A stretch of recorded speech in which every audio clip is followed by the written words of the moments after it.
Is Frieren the hero we all need, or a cold-hearted mage who's gone too far? Frieren's icy approach seemed to challenge what it means to be a hero, especially when dealing with demons. And in this video, we're diving into Frieren's cold-hearted decisions, the science behind her logic, and answering one burning question. Should Frieren chill a little, or is all cruelty exactly what the world needs? And from that, we also answer whether the demons are truly evil, misunderstood, or whether it even matters, and we'll also unravel what Frieren's ruthlessness reveals about our own understanding of necessary evil.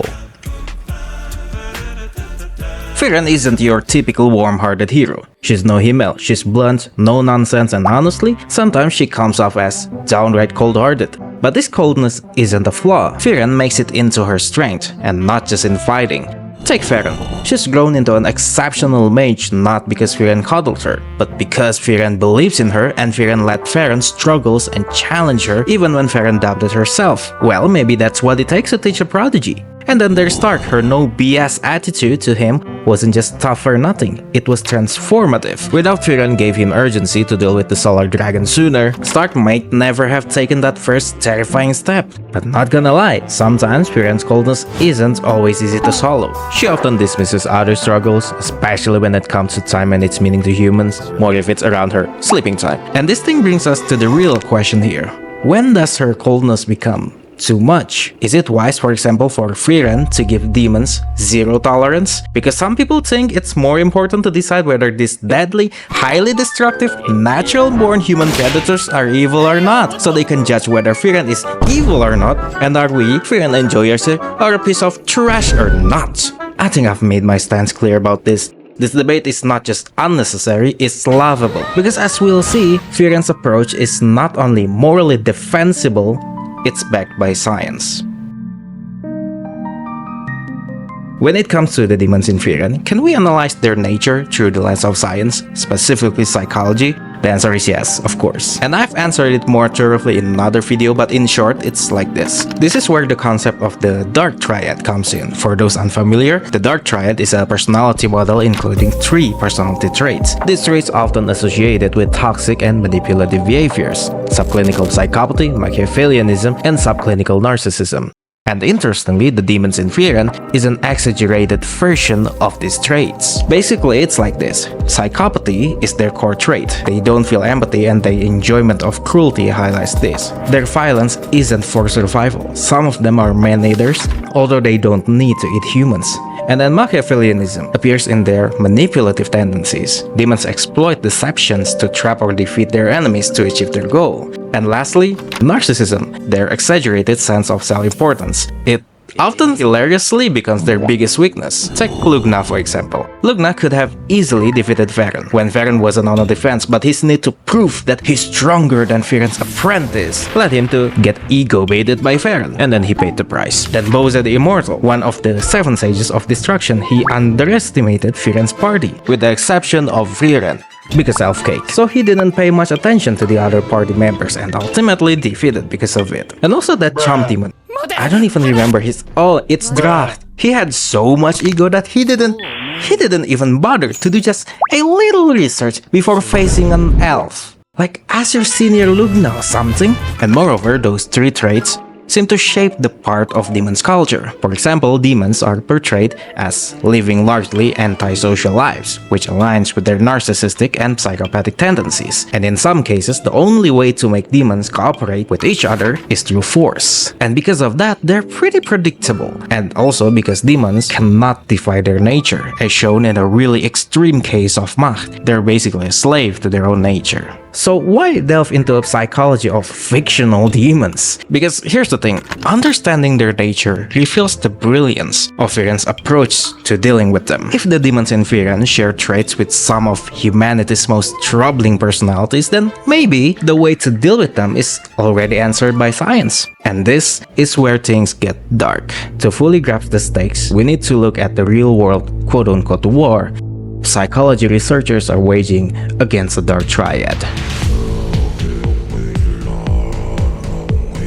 When I released my first video about the demons in Frieren, I just knew it would eventually led to some, let's say, interesting comments. You know the type, the ones that try to justify terrible behavior because it's needed to achieve success. I honestly think we're over it by now, but it seems some people are evolving backwards. When I was researching for that video, I got the impression that actual psychology researchers, they hate this idea. And of course, for good reasons. First, because of course, we already have enough jerks in the world. Empowering more people to act like jerks in 2024, yeah, sounds like a terrible idea. And second, these traits are no joke. They're dangerous and ruin lives, relationships, your sanity, even in only few encounters.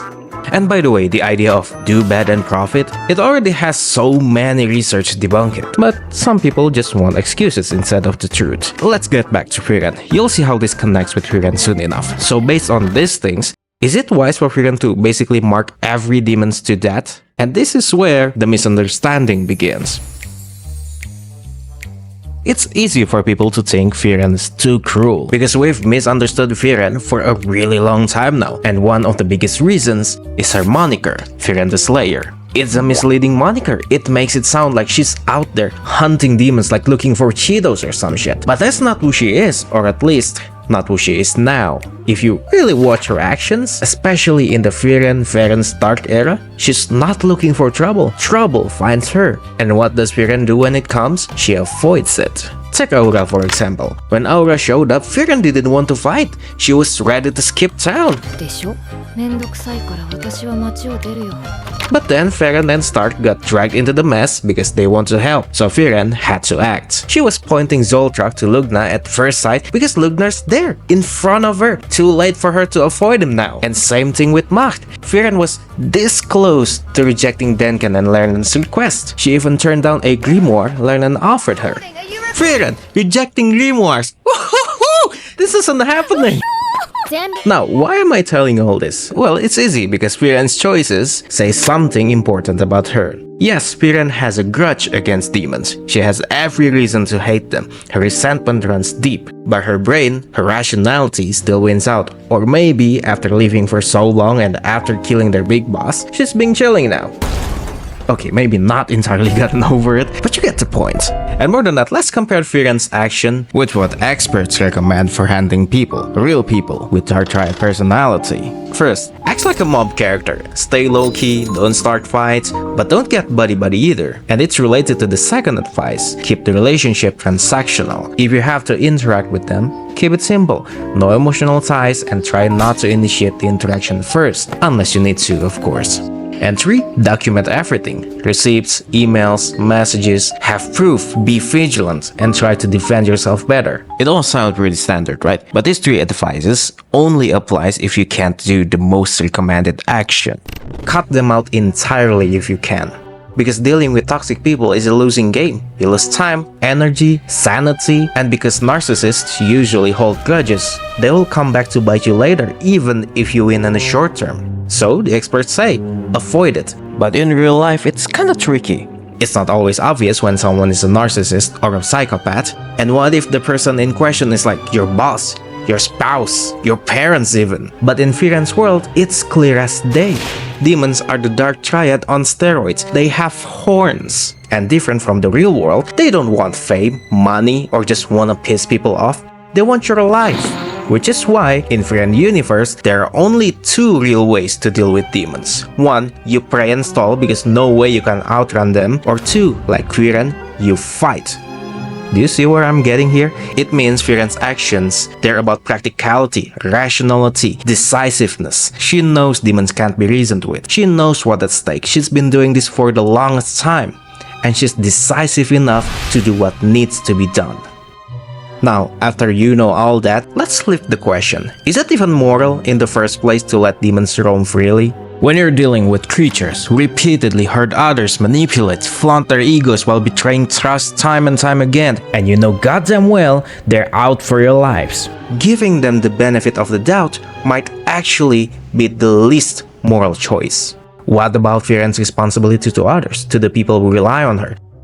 And because we're talking about morality, it seems some people are worried about how watching Frieren might influence others. But the concept is rather similar in real life, just without us shooting Zoltrak, and thankfully our lives aren't being hunted by natural-born Machiavellian schemers either. But still, sometimes, cutting ties and protecting yourself isn't just the smart thing to do.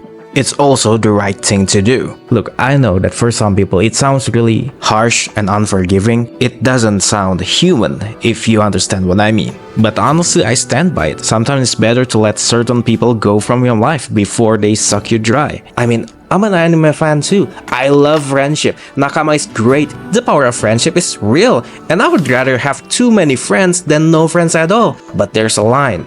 And this is why I brought the topic about how researchers are fighting this trend of Dark Triad stuff. Because we're in a time when people legit, they try to adopt these Dark Triad behaviors. Like when I was researching this video, I stumbled upon the news about a community. It's called RPM.